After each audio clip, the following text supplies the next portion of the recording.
E aí pessoal, tudo bem? Aqui quem fala é o Donati. Estamos continuando o vídeo. Esse é o nono que continuando diminuir esse sinal. Está no segundo tempo já. Eu cheguei aqui. Aí lembre-se que eu não sou amarelo, eu sou vermelho e preto. Eu tô com short branco. Eu tô com short branco na vida real também. E no jogo também, meu uniforme é short branco.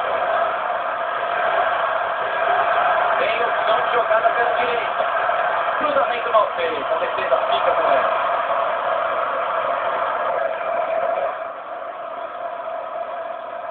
Carrinho é perigoso. O passe foi bom.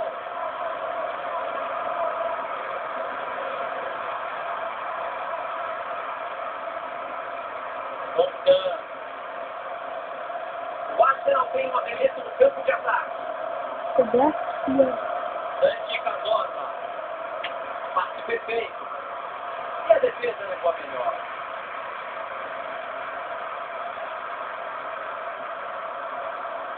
Ganha apoio por ali. Já falta a bola.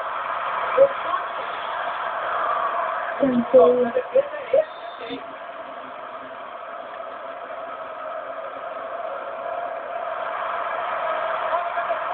A bola saiu com perigo, cara. Ele já marcou um hoje, Thiago. A confiança está lá em cima. A culpa não é do jogador que cobrou esse escanteio. A finalização é que foi ruim. Dante Cazorla.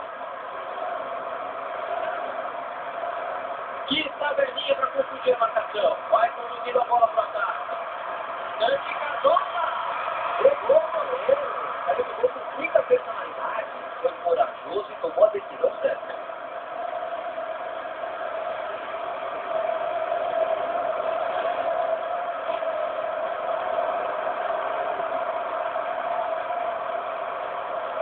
Pode quem quer.